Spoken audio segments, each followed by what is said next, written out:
making up for lost time.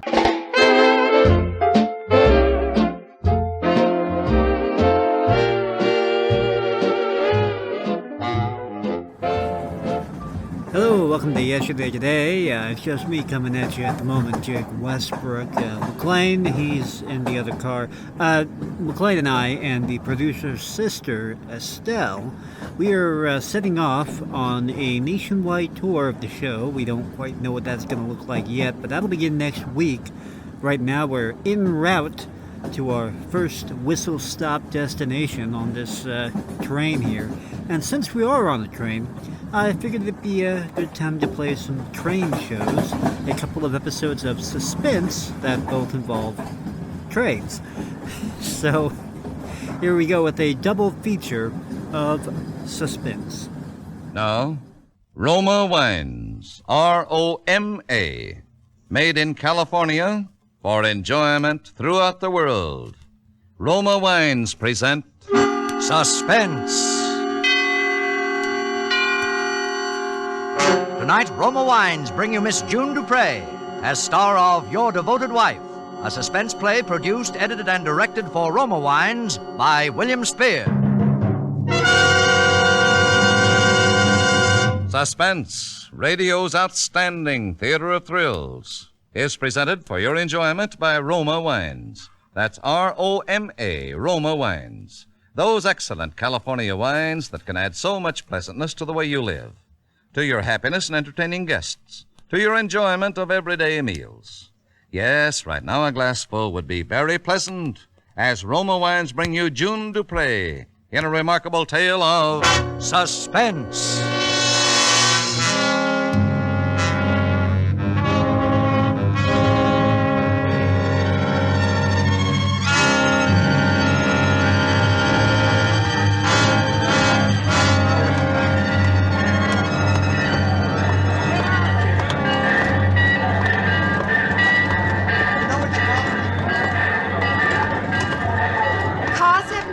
This is it.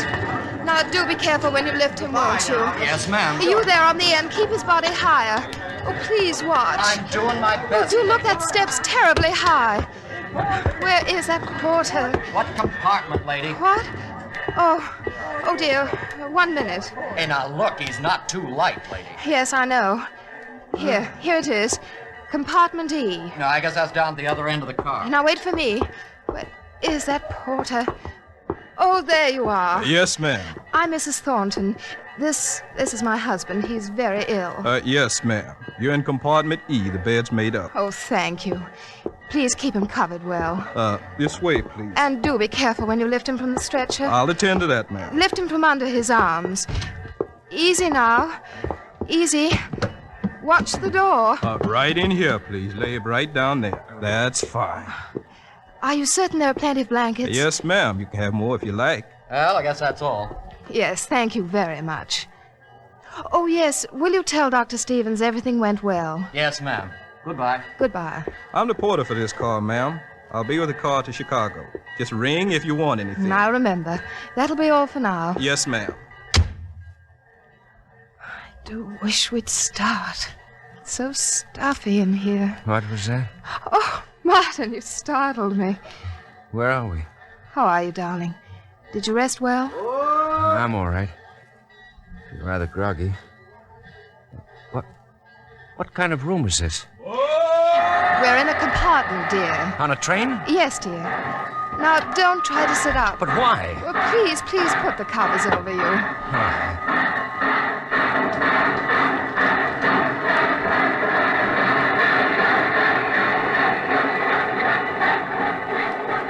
Another one of your tricks, Melissa? Now you know perfectly well what the doctor said. But dear. you never said anything. You never told me. Well, I knew you'd be angry, darling. Angry. What's the use? Then you're not, really. Oh, darling, I'm so glad. Are you? Yes, darling, why do you ask? No, madam. Are you warm enough? Yes. Could I get you something? No, thank you.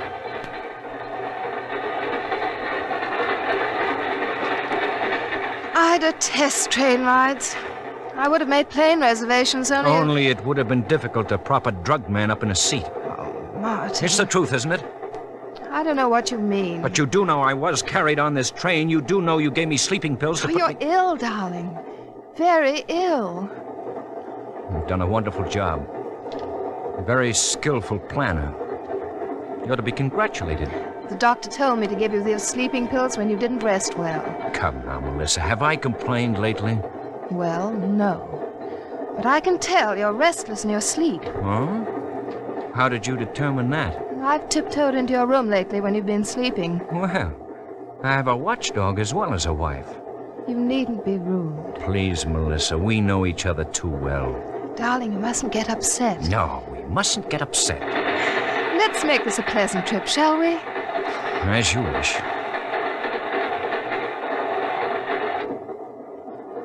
Well, where are you taking me? Before I say anything at all, I want you to know that what I'm doing is all for you. Do you understand? Perfectly. You don't sound as if you do.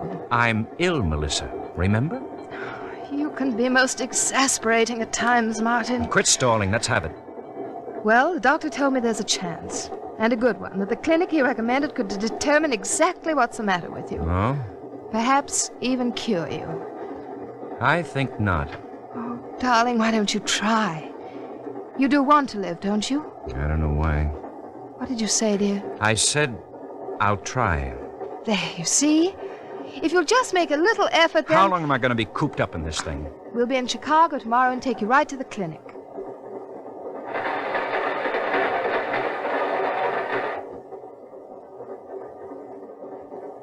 Your scheme won't work, Melissa. What on earth do you mean? What scheme, dear? Yes? Tickets, please. Yes, one moment. Promise me you'll behave. Go ahead. Get him the tickets. Your tickets, please. I'll come outside with you. Oh. Here they are. Oh, thank you. You won't change trains, madam. This will be your car on through. Oh, thank you. Oh, I understand your husband's very ill. Yes, very. If there's anything I can do? No, there's nothing one can do. But Yes? if my husband should happen to see you... Oh, it's so embarrassing for me to have to say this. I understand, madam. My husband... It's not a physical condition. If during the journey anything out of the ordinary should happen... Yes? Of course, I'm not saying that it will. Oh, I understand. But if it does, just disregard it. You might explain to the porter also. Certainly. You see, my dear husband is insane.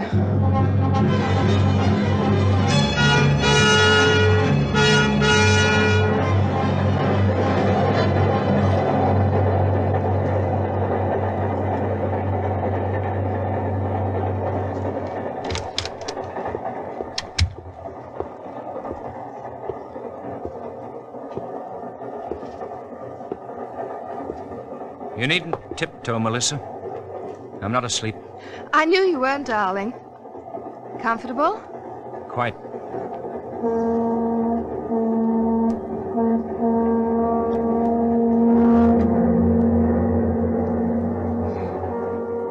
What took you so long? I was just asking the conductor about the connections. You're very efficient. But then you always were. It's much simpler that way. I must put these tickets where I won't lose them. Darling, Yes? my keys. What keys? Please, dear, the keys to my luggage. They were in my purse when I left. What would I want with them? I can't imagine, dear. Please return them. Look, I'm in pajamas. They're not around my neck. If you wish to embarrass me in front of the porter, then I have no alternative but to ring for him. No. Wait. You win. They're on the shelf by the light. Now, what on earth would you want with my keys, dearest?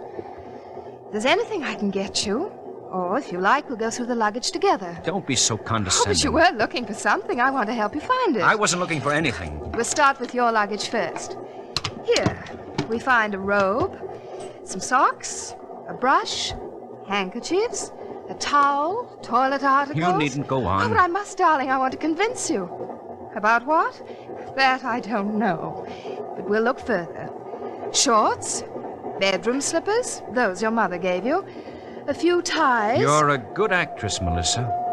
A very good actress. Really, Martin, you are a mystery. You don't happen to see a suit, topcoat, and a pair of shoes, do you? Oh, darling, why didn't you tell me? Am I that thoughtless? I didn't know. But of course you would wonder. Yes, one would. It's all very simple to explain. You're ill. You have no need for those things, so I packed them in the trunk. It's in the baggage car. I hope. Silly boy, of course it is. I checked it myself.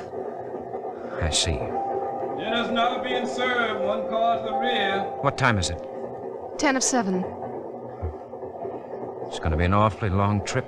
I know, dear. Do try and make the best of it. What are you doing? Just ringing for the porter. Why? My every move excites you, doesn't it? I'm just going to order dinner. But you needn't. I'm not hungry. One moment.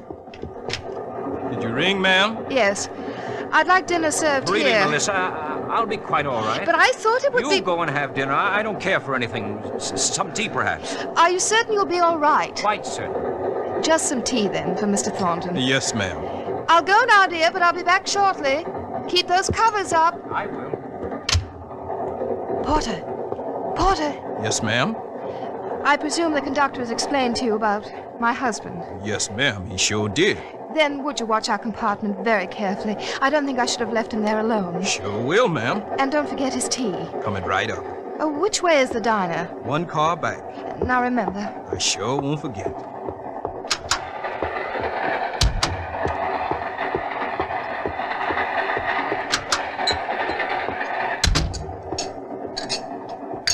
A table for one, please. I'm alone. Miss Thornton, your husband, come quick.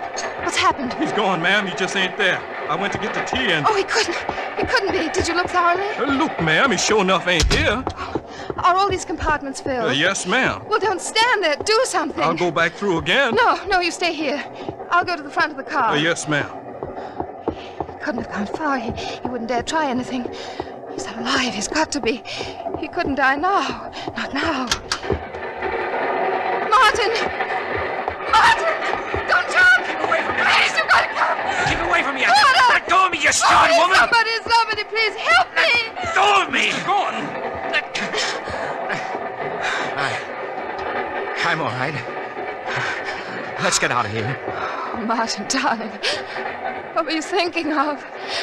I can't breathe. Help me, Porter. Yes, ma'am. Easy now, ma'am. Martin, I feel faint. Such a shock. What a foolish thing to try. I'm sorry, Melissa. Guess it was. Thank you, Porter. That'll be all. Yes, sir. There now. Please lie down. I'm all right. Here, drink this. More sleeping pills? Yes. You're such a faithful wife, Melissa.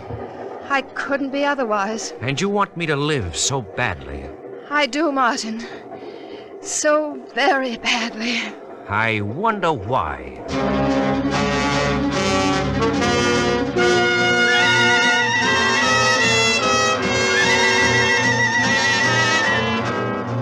For Suspense, Roma Wines are bringing you as star June Dupre in Your Devoted Wife by David R. Gillespie. Roma Wines' presentation tonight in radio's outstanding theater of thrills, Suspense.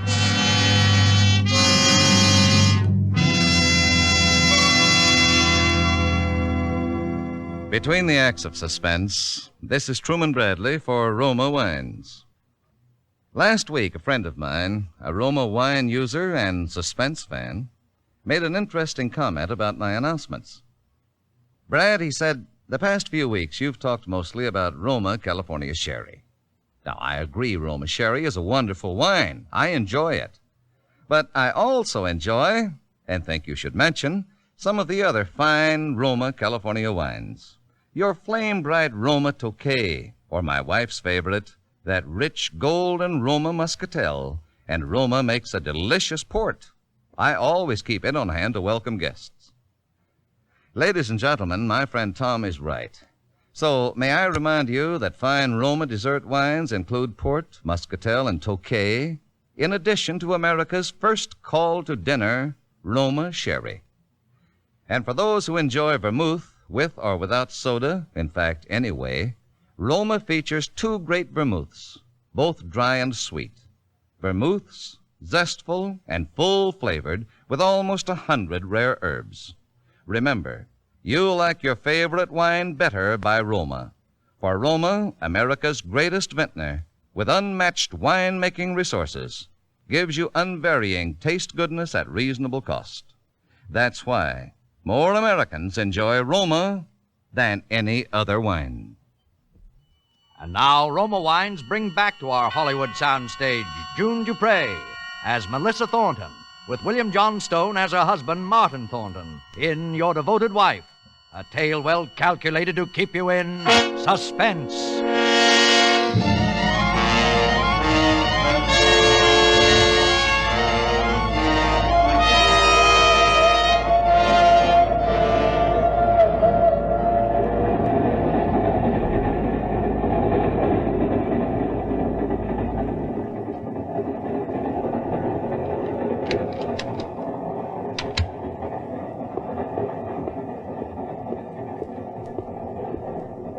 Conductor?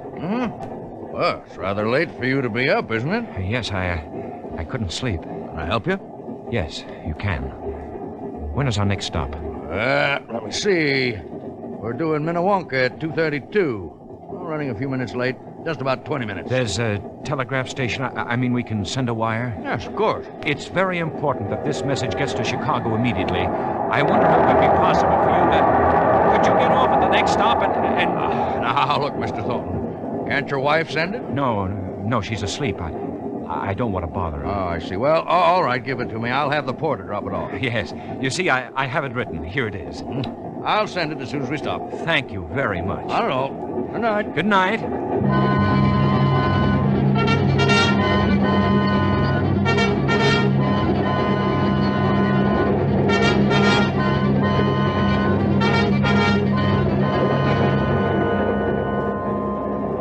Chicago, next station stop. Chicago, next station stop. We'll be in Chicago in 15 minutes, ma'am. Chicago, next station stop. Chicago, next station stop. 15 minutes to Chicago. Sleep well, dear? You saw to that. We'll be in 15 minutes. Wish it were all over with. How do you mean, darling? Oh, clinic. Doctors pawing me. You know, darling, you and your antics rather upset me last night. I couldn't finish my dinner. I'm sorry, Melissa. I'll try and be more successful next time. There won't be a next time. I wouldn't bank on it. You promised me there wouldn't. Did I? Let's not bicker. I do so want you to get better. To be strong and happy again. You're going to some lengths to accomplish that, aren't you? No more than a devoted wife should.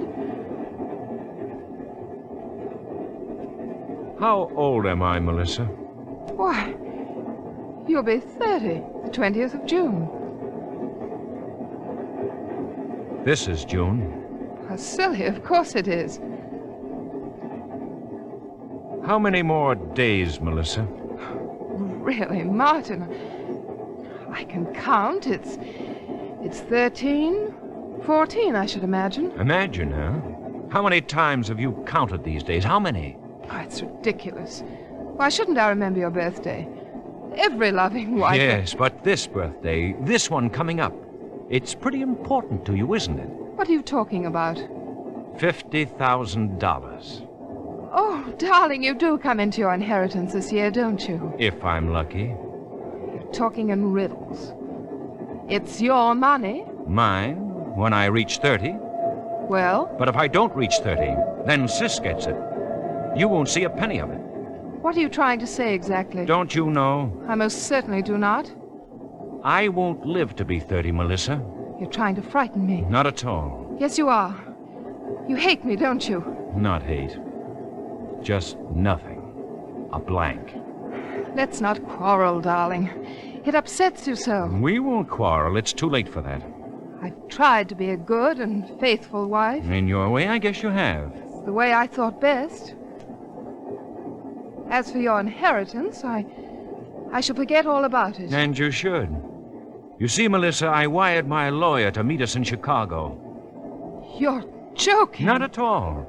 You see, I didn't take your sleeping pills last night.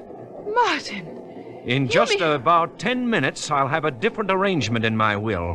what a cheap trick to pull. You wouldn't dare change your will. Wouldn't I? What did you do? Sent a telegram last night when you were asleep. Yes. Mr. Porter, ma'am. Yes? Your luggage. Oh, could I ask you to step outside a moment, ma'am? Luggage? Oh, yes. The conductor here would like to speak to you, ma'am. Of course. Oh, Mrs. Thornton, your husband asked me to send this wire last night. Wire? Yes? Well, knowing about what you told me, his mind, I mean. Yes? I didn't send it. You didn't. May I have it? Certainly. Meet Sunset Limited in Chicago Thursday noon, June 7th. Don't fail. Bring copy of my will. Compartment E, car 79. Signed Martin. That's it. You've done me a great favor. I hope I did right. You most certainly did. Thank you. No, not at all. What's wrong? Nothing, darling. Nothing at all. What took you so long? The porter was showing me where our luggage would be on leaving the train. Oh. Darling, look at you. Now you must keep covered up. And we aren't going to quarrel anymore. Everything's going to be just fine. Just fine. Chicago! We're coming in now, ma'am. Please call me for any assistance with Mr. Martin. Thank you, Porter. We wouldn't want anything to happen to Mr. Martin now, would we?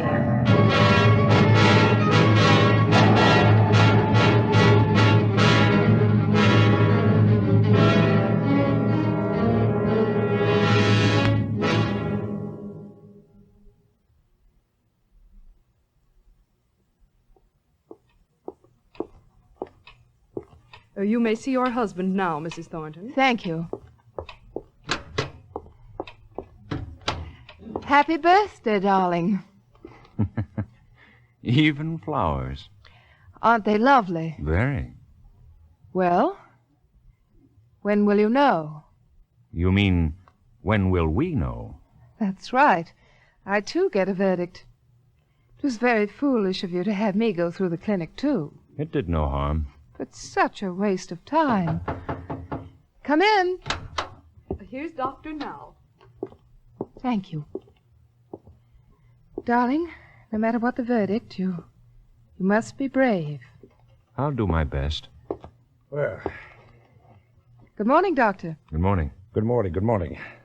Please sit down, Mrs. Thornton. Thank you. Well, I don't know quite how to start. Let's have it, Doctor. Well, Mr. Thornton, I'll be brief. All of the tests and every diagnosis made indicate that there's absolutely nothing organically wrong with you. Nothing wrong? That's what he said, Melissa. Aren't you happy? Yes. Yes, of course. Well, that's that. Thank you very much, Doctor. Mrs. Thornton, Yes? wouldn't you like to hear your diagnosis? I'd completely forgotten. Of course. Sit down, Mrs. Thornton. Thank you. Mrs. Thornton, if you're careful, and by that I mean careful, you will have at the most 30 days more to live.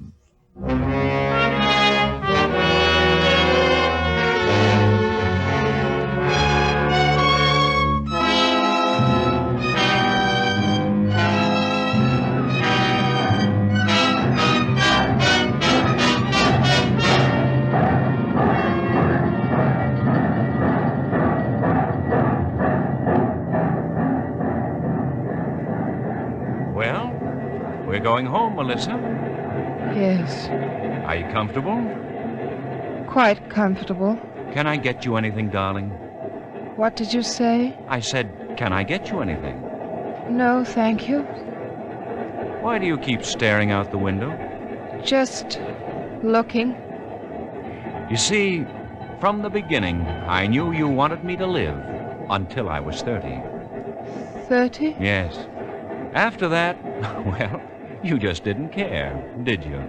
No, I didn't care. But I wanted to be sure. So I pretended I was ill. Quite well, too, I thought. Pretended? Yes. You see, I wanted to study you, Melissa. I wanted to get to be not only 30, but a good deal older. Are you listening, Melissa? Yes. Yes, I'm listening. Oh, really, my dear? Your mind seems to wander. You must relax. No, I'm listening. But this business of sleeping pills and trying to kidnap me, it was all very sloppy. Wasn't it, though? I could have left the train at any time. Of course. But I wanted to see just how far you really would go. It was clever of me, wasn't it? Very clever. Even going so far as to tell people I was insane. I did do that. That wasn't very nice, though, Melissa. After all, I am your husband. My husband. But you forgot one thing. Yes? My pre-med course. You know, I wanted to be a doctor once. You did, didn't you? Yes. Although I never did make it, I knew enough about people and symptoms to guess the verdict in your case. 30 days, the doctor said, wasn't it? 30 days. Yes. And so we're going back. Back to your mother and father and my mother and father. Oh, I wouldn't tell them about this 30-day business if I were you. No use in exciting them. 30 days. That's not very long, is it, dear? Not very long. 30 days. But then he could have made a mistake, an aneurysm. That heart might burst at any time. 30 days. Mistake. What's wrong, Melissa? Wait, you mustn't get up, dear. The doctor said that... 30 days. Melissa, where are you going? 30 days. Melissa, come back here. 30 days. Melissa, don't go out there. 30. Don't open that door. We're on a trestle. 30. Don't jump, Melissa, don't jump. 30.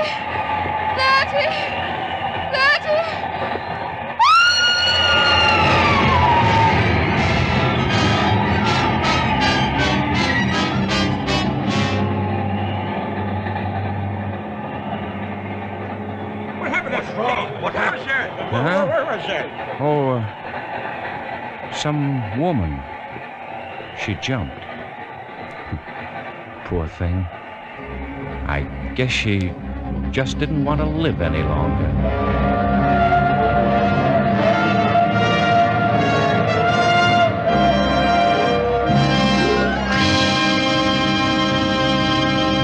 Suspense. Presented by Roma Wines, R-O-M-A. Made in California for enjoyment throughout the world. Before we hear again from June Dupre, star of Your Devoted Wife, tonight's suspense play, this is Truman Bradley for Roma Wines. Everyone agrees that for a wedding, no other wine will do but champagne. And Roma California Champagne, as discriminating wine users know, makes it possible for everyone to enjoy the taste luxury of truly fine champagne at reasonable cost. So, if there's a wedding or anniversary on your June calendar, make it a sparkling golden moment with the pale gold bubbling brilliance of Roma California Champagne. Yes, Roma Champagne or Roma California Sparkling Burgundy add elegance and graciousness to any occasion, be it wedding, anniversary, birthday, or other happy event. And because Roma is America's greatest vintner, with years of winemaking skill and resources unmatched in America, Roma brings you fine champagne at reasonable cost. So insist on Roma, R-O-M-A, Roma Wines. This is June Dupre. It's always an exciting experience to make an appearance on Suspense, a longtime favorite of mine. Next Thursday, you'll hear a remarkably talented new young actor, recently out of Uncle Sam's Navy and newly arrived in Hollywood to begin what I'm sure will be a brilliant film career. That'll be Elliot Reed, who will appear as a star in a suspense play which all takes place on a bus making a return trip from a state insane asylum. I know you won't want to miss it. Thank you. June Dupre will soon be seen in the Paramount production Calcutta. Next Thursday, same time, Roma Wines will bring you Mr. Elliot Reed as star of Suspense, radio's outstanding theater of thrills. Produced by William Spear for the Roma Wine Company of Fresno, California. This is CBS, the Columbia Broadcasting System.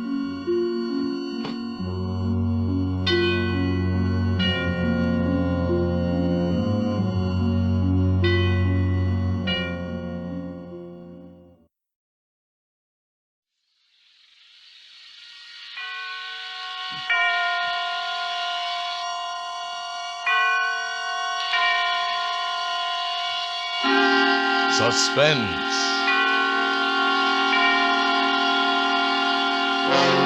Autolite and its 60,000 dealers and service stations bring you radio's outstanding theater of thrills.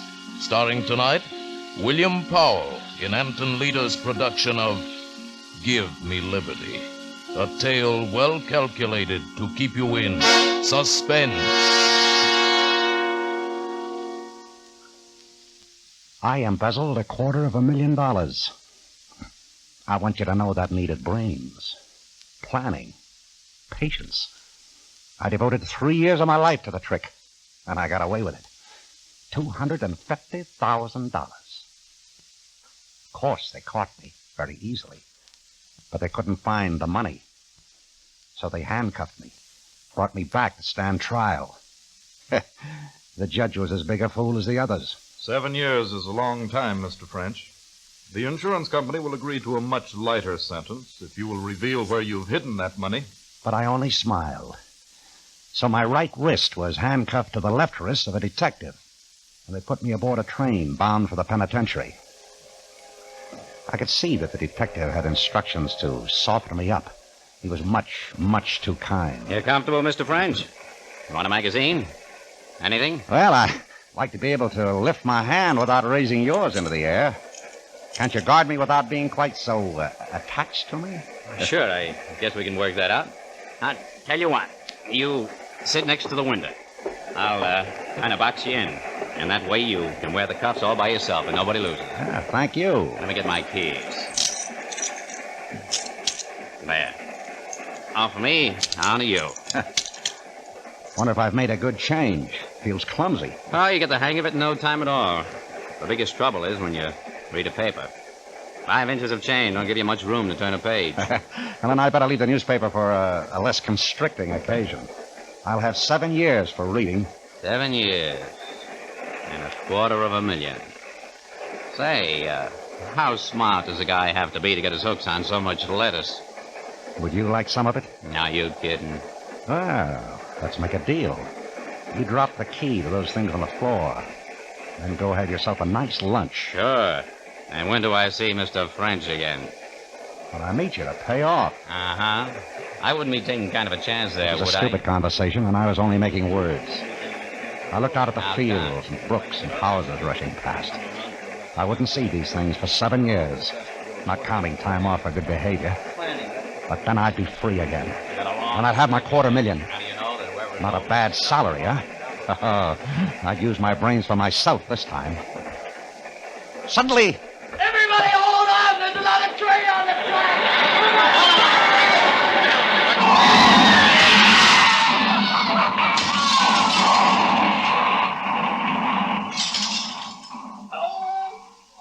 French. You all right? Gosh, I beat a cord. Gotta get out of here. A car lay on its side, in flames. And those passengers who could move scrambled through the broken windows, paying no attention to a helpless man in handcuffs. French. Give me a hand. But with the detective, his legs pinned to the wreckage. Move, will you? You want to see me roasted? What can I do with my hands like this? What do you carry the key? What do you want with a key? You can pull me out by an arm, can't you? You can grab me by the head. You thick-headed fool, we'll both die here if I can't use my hands. You can use them good enough. Where's the key? I can't find it. French, it ain't in my pockets. Look on the floor. You're a liar. French, my shoes are on fire. Please. The only weapon was a suitcase. Yeah. I kicked him in the face. Oh. I bashed the suitcase on his head. And he didn't have the key. I emptied his pockets down to the last crumb of tobacco. But the fire crept closer. He hadn't the key to the handcuffs. And I wanted it. Because this wouldn't be an escape. This would be a disappearance. Oh, what a chance. What a chance. I'd have my liberty.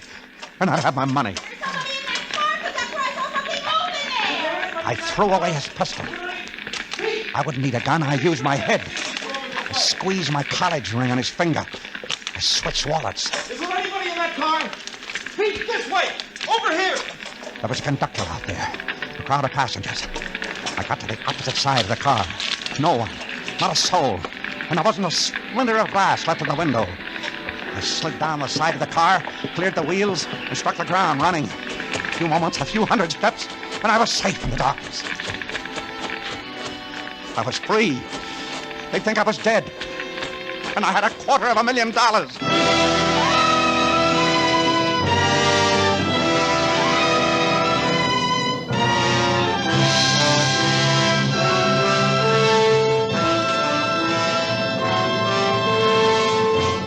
For Suspense, Autolite is bringing you William Powell in radio's outstanding theater of thrills, Suspense.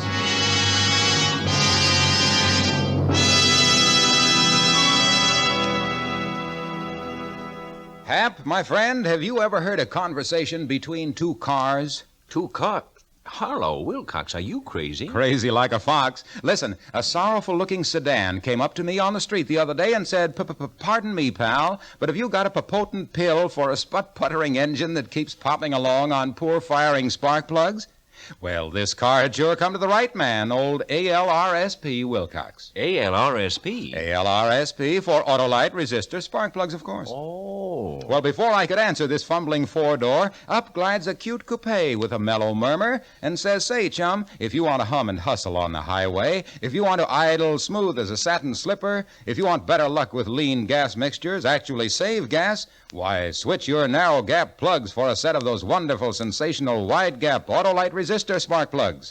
What's more," continues this chatty convertible, "Autolite Resistor Spark Plugs cut down spark plug interference with radio and television reception. Really the spark plug of the future.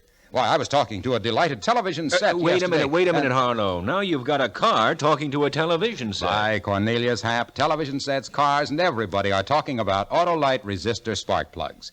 And no wonder, because new Autolite Resistor Spark Plugs have a 10,000 ohm resistor, ignition engineered right into the spark plug, and a wider spark gap setting that means smoother idling and gas dollars saved. Autolite Resistor Spark Plugs fit any make and size of car, and don't forget, Autolite Resistor Spark Plugs are backed by the reputation of Autolite and the over 400 automotive, marine, and aviation parts made by the Autolite people. Pipe that. Okay, but right now, let's pipe Suspense. And now, Autolite brings back to our Hollywood soundstage William Powell as Earl French in Give Me Liberty, a tale well calculated to keep you in suspense.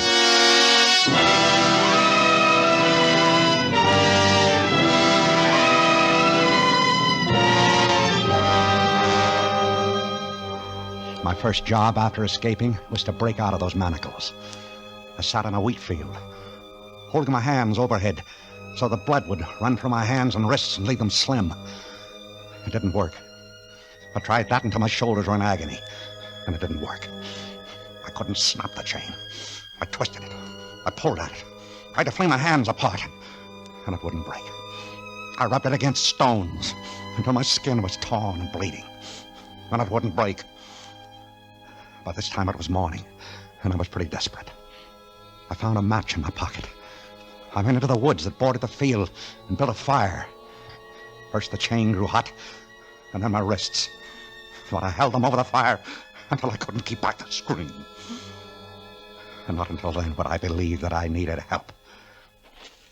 I pushed through the wheat and the corn beyond it, and I stumbled down a slope into a barnyard. Down, Jack, down! A woman was standing near one of the hen houses, a pan of chicken feed in her hand. What do you want? There was nothing to say. She had seen the handcuffs. Come on, speak up. Look, What do you want? I'm innocent, I swear to you, I'm innocent. Where you from? How'd you get away? Well, We were going up to the prison, and there was an accident. Well, what do you want from me? Could you lend me a file? And if you could spare some food, I'll be glad to You pay don't for... have to pay me for anything. Wait here. Jack, you watch him. The fool went into the house, and the dog sat down on its belly and placed its nose between its paws, and its eyes never left my face for an instant. And then through the stillness, I heard the cranking of an old-fashioned wall telephone, and I knew what she was doing. I ran like a whirlwind.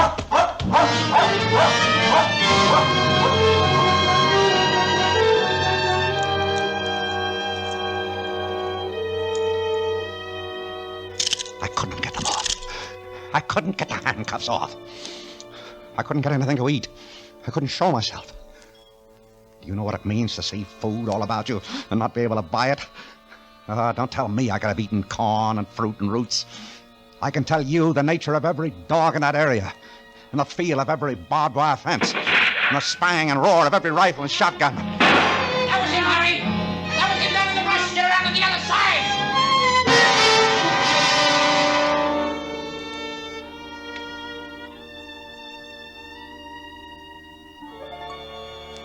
I crept into a village one night and forced up the window of a hardware store. I wanted a file, just a file. Do you know what they carry in hardware stores these days? Glassware, kitchen gadgets, garden tools, seeds, ovens, rat poisons, dressers. And then I moved behind a counter. A hardware store has to have a file somewhere. And my foot struck a wire, stretched across the floor.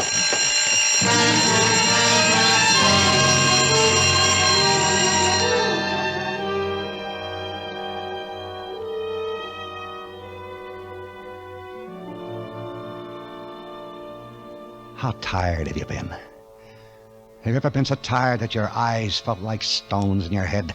So weary that your jaw hung slack and your tongue seemed thick and heavy in your mouth? There were times when I thought I'd die. And on the evening of the fourth day of my liberty, I crawled quietly to the garbage cans back of a roadside diner and began to paw about for something I could eat. There was a step behind me. I whirled about. It was a boy. We looked at each other for a long moment. He was waiting for me to speak. I said, "Hello, Sonny. Hello. You live in this neighborhood?" Yeah. I don't. I'm traveling. With handcuffs on? Oh, these? Yeah, a friend put them on me for a joke. Say, that gives me an idea, Sonny. Would you do me a big favor? Depends upon how big. Well, big to me, anyway. Sonny, it's worth $10 to be able to have these handcuffs off before my friend shows up. Look, can you get me a file or chop them off with an axe or something like that so I can have a laugh on him? Nope.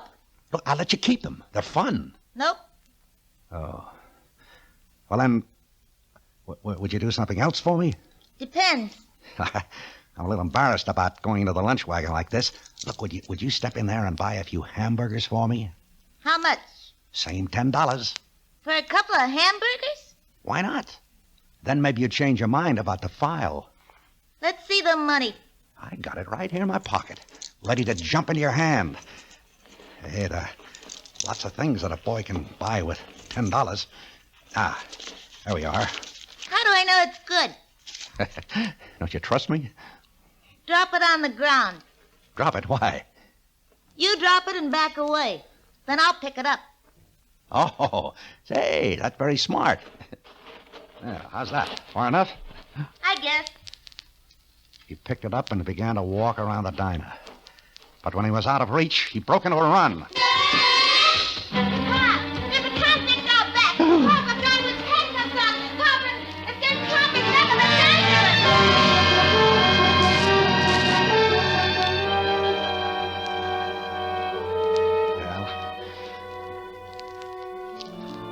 I got away. And I couldn't tear them off. I couldn't. I had $250,000 buried away, and it was worthless to me. Do you know what can be bought with $250,000? Why, a man's soul can be bought for less than $250,000. And I couldn't buy a 10-cent file. I spent that night in a nest of cast-off railway ties attached to a siding. When I opened my eyes in the morning, I had company. There was a hobo sitting on the top of my fortress-like bedroom. A very unusual-looking hobo in blue jeans and a navy coat. She was counting my money, smoothing each bill with loving care. She grinned when she saw I was awake. Good morning, chum. You sleep like an honest man. What's the matter, chum? Never speak till they bring your orange juice? Listen, I'm in trouble. I want you to help me. To get the bracelets off? Yeah. Ah, chum, wouldn't that be kind of silly? I might lose all this hard-earned dough. Look, there's more where that came from. A lot more. I'll make you rich. Yeah, I heard that one before. So long, chum. Listen to me. I got $250,000. Yeah, I get feelings like that, too. Come back, will you? It's true. Don't you read the papers? I'm Earl French. I never heard of you, and where would you get that much dough? Look, go into town and buy one of the newspapers of 6 days ago. That'll tell you. Tell me what? Don't people read anymore? Earl French, the embezzler. I stole $250,000. Uh-huh, and you're wearing those things so you won't pick your own pocket. Don't try to be clever. I died in the train wreck near Scottsville. You're so sure about that, chum. You croaked only a few days ago. No, you fool. They only think I did. Now, you get those newspapers. You come back here with a file and some food. No, don't order me around, chum. If you're a corpse, I won't take it from you. And if you're not a corpse, I'll poke you in the eye. Just play it easy, huh? Yeah, maybe I'll be back. Could happen. I waited for her all through that long, blistering day. Crouching within those four walls of railway ties. I lay there like a trapped animal. And yet I knew she'd be back. She couldn't resist it. Cheap little thing like that. I knew she'd be back. Chum, it seems you were a very important guy in your time. Ah, you saw the papers. Yeah, and I got good news for you. Mr. French, you're now burnt to a crisp. That's the way they found you in the train. Recognize me by the ring on my finger? Yeah. Oh, you're dead, all right. You and $250,000. Well, we'll come to that later. You get to work with the file. No. You're giving orders again, and I told you I don't like it. Give me that file. It's right here in my jeans. And that's where it stays until you lead me to my share of that dough. Oh, you'll get it. You'll get it. Chum, listen to Mama. I can pick up 500 fish by turning in an escaped prisoner, or you can dig up that treasure chest and buy this file for half the plunder. That's 400 miles away. That's a fair distance. But I can't ride a train or a bus with these on my wrists. It's okay, chum. We'll walk. 400 miles? A cinch. I've done it before.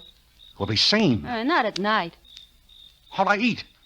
Where will he sleep? You'll sleep in the woods, and I'll bring the grub to you. Me, I'll sleep in town, where I'll be snug and safe. You don't take this file from me, chum. Not till I see my half of that dough.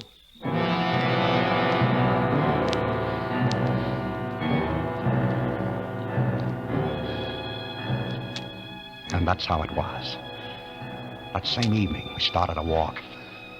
At first, it wasn't so bad. It gave me time to think. And I knew I'd think of something. You know, there's kind of a sneaky look about you. What? You figure that in 400 miles, a lot of things can happen. Oh, no. After all, I want to do what's fair.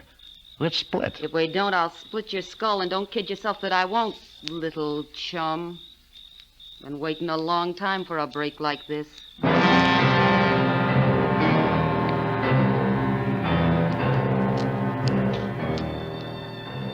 We walked, with the handcuffs digging so deep into my flesh that I began to believe they were a part of me. Yeah, she brought me food, but she wouldn't come close enough to hand it to me. And every time I reached for anything, it was torture. My hands and wrists were a mass of misery. And as though her pet animal were on a leash, my friend always walked 6 paces behind me. She was too smart. And I realized that I had to get away from her. And soon. And the morning I decided to do it, she found me a shack to hole up in. I could hardly wait for her to leave and go back into town. Yeah, this shack looks good. I'll meet you back here tonight. All right. See you tonight. That's the way I like you, chum. Nice and agreeable. Well, why not? Why shouldn't I be? See you tonight, as usual. Sure there isn't anything special you'd like me to bring you to eat? No, nothing special. Uh-huh. Say, Chum, I think you better turn around. Why? Hey!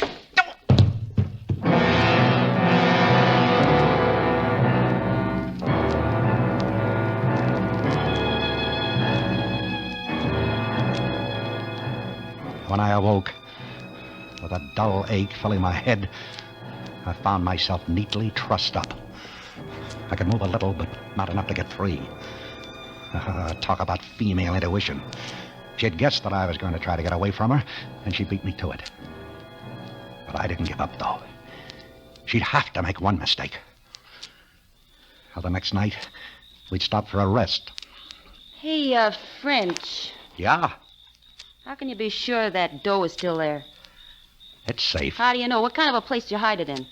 You'll see. Hey, don't you trust me? Of course. As much as you trust me. And it's time we stop playing this little game. Now get out that file. When I see the dough, little chum. Take them off, will you? How long do you think I'm... Shut up. We'll wake up the neighbors. On, move. No. I said move. No. That money's mine. And you'll never see it unless I want you to. And we'll go to it the way I say. Chum, you're making me mad. You get out that file and take these off. Go on, get it out. I can give orders, too. What do you think you are, an animal trainer? No, that's not a bad idea. Is it? But it happens that I'm not an animal. And it happens that... What's that for? You can't frighten me with a knife. I wouldn't try. You use that on me, and we both lose out. Whenever my old man used to beat one of us kids, he always said the same thing. He said, never use a switch thicker in your thumb. Breaks the skin, but no bones. A kid can go on working. A switch? Yeah, like this one. Nice and green and limber. That's all the knife is for. I wouldn't use a knife on a buddy. You won't use that either. Put it down. You know, this is something I wanted to do ever since I found you sleeping in those railroad ties. You gonna get up? No. This'll hurt. I'll kill you someday. I swear I'll kill you. I once had a husband like you. Brave enough outside, but once anybody put on the pressure... You talk too much. Go on, I'm calling your bluff. I'm sick of hearing you talk. All right. No! Get up! Come on.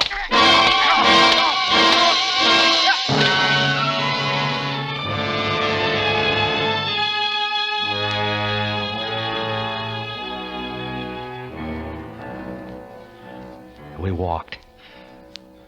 God, how I hated her. And she... Well, she was sure she'd beat me down altogether because she didn't even bother now to taunt me anymore. She was very quiet after that. And a little careless. I stopped now and then, and she'd bump into me in the darkness. But she'd always stop dreaming before I could get my hands on her. Well, all things must end. Our pilgrimage ended one morning when I said... Here it is. What? The money. Where? We're standing over it. You up to some sneaky trick again? We're standing in the middle of a highway. You didn't do any digging here, chum. Look, there's a culvert running under the road here. A 24-inch pipe. Come into the ditch. I'll show you. You didn't stick that dough into the pipe. It must have washed away. It's not in the pipe. It's in a deep crevice between the pipe and the concrete. Pull out some of those stones. You pull them out. What, with these hands? Why, I can't touch anything without screaming. Pull them out. French, so help me if this is a gag. She believed me. She had to. She saw the truth in my eyes. The money was there, my $250,000. She bent over to tug at the stones. She turned her back to me for the first time. And that was it. That was the mistake I was waiting for. I sprang forward and I crushed her handcuffs. Down on her head. The back of her neck. Her head. Ah, the pain. The pain of my wrist. Ah, but I didn't care. I didn't care.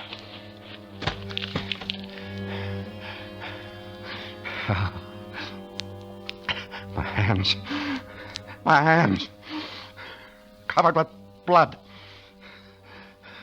Her blood, mine. She was dead. But I couldn't move. My hands. My poor hands. I had to wait until the shock drained out of them. Finally, I reached into her pockets for the file. It isn't there. It must be in this one. No. No. No, No! No file! She hasn't got a file! She never had one! Ah, the cheat!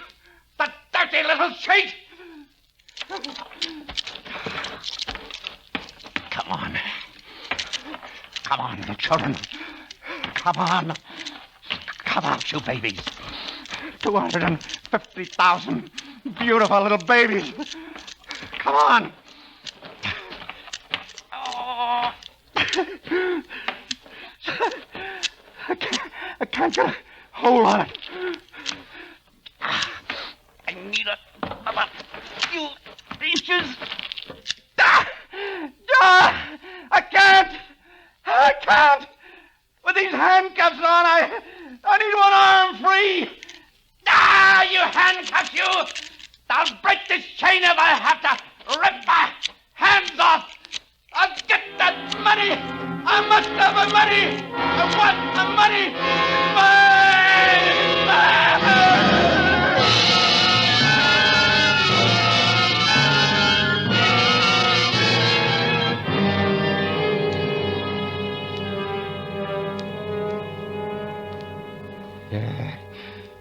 Money.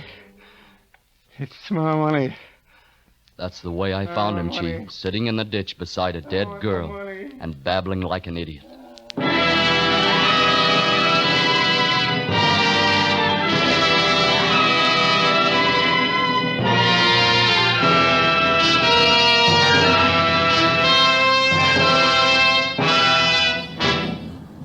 You've been listening to Yesterday Today, our double feature of the show Suspense. We'll be back next week to begin our whistle-stop tour of the Yesterday Today show. I'm still not entirely sold on the concept. I guess we're going to have to see what it ends up looking like. But until then, we'll see you next time. Flagging the train to Tuscaloosa, flagging the train that's going home, flagging the train to Tuscaloosa, never no more to roam. Gotta get back to Tuscaloosa, got a sweet gal who's on my mind. Gotta get back to Tuscaloosa, back to the gal I left behind. Got no baggage, just got my fare.